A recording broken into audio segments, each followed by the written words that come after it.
Hello guys! So for today's video, ipapakita ko lang sa inyo yung pag-repot ko ng mga plants na nabili ko online. Nabili na rin ako sa Shopee nitong lupa. So sa wakas, nakabili na rin ako ng lupa. Yun nga lang para sa halaman. And bumili ako ng 3 bags nito. So yung sa isang bag siguro kaya yung 3 ganitong size na paso. So pinaghiwalay ko yung jade plant.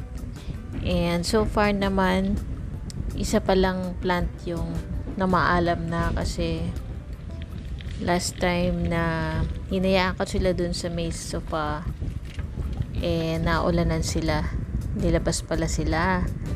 Ito pa namang mga halaman na to ay hindi everyday dinidiligan, so buti na lang itong jade plant hindi masyadong nagtampo. Pero yung isang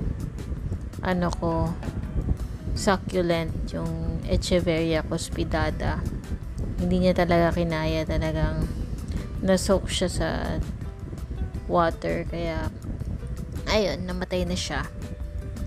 Ito naman, pinaghiwalay ko, nirepot ko, and usually pag nire-repot mo pala yung mga plants, hindi mo muna sila didiligan, hintayin mo muna na ma-absorb ng yung moisture na meron dun sa soil na yon. So, ganun na ginawa ko, and so far nakikita ko naman na okay naman, walang sign na natutuyo sila or namamatay sila, which is really nice. And eto, habang syempre nagre-repot ako, nag-aalaga pa rin ako ng anak ko. Ako nga pala ay may anak na may autism. 12 years old na siya ngayon, so ako pa rin ang nag-aalaga sa kanya up until now. At nakakatawa naman kasi yung anak ko napakabait, lalo na kapag hindi nagwawala. And eto na nga, ginagamit ko yung skills ko sa pag-aalaga ng plants. First time ko mag-alaga ng plants, and sa pag-aalaga ng plants talagang sinearch ko pa sa Google yung mga dapat gawin sa ganitong klaseng plants. So ngayon ko lang natutunan na iba pala yung succulent saka yung cactus. Akala ko social lang yung pangalan na succulent, yung pala iba sila sa cactus. So itong jade plant is actually a succulent, at nakikita niya naman anak ko. Medyo nagugulo ng konti. But anyways, kahit pa paano naman ay hanggang ngayon okay pa rin naman sila. Itong video na to was taken a few days ago. So late post ko na to, and syempre nag-worry din ako kasi hindi lang dahil sa force gumastos ako dito, gusto ko rin sana talagang mabuhay sila para makita ng mami ko na kaya ko ring bumuhay ng plants, kasi siya talaga yung may hobby nito. Mahilig siya sa mga plants. Nung nasa Baguio kami, mahilig siya sa mga cactus.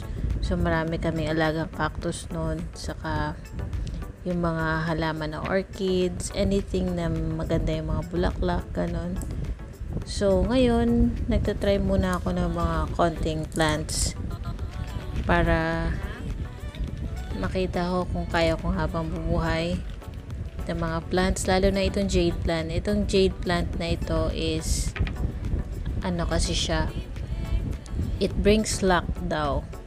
So maganda rin siya talaga for indoors, and hindi dapat na direct sunlight kasi magpa-purple yung edges ng mga leaves. So kaya hiniwalay ko siya para maglalagay din ako dun sa mga places dun sa bahay, lalo sa may sofa kung saan matatamaan siya ng sinag ng araw. So far okay naman lahat ng cactus. Ito, yun nga Echeveria, yun lang hindi naka-survive.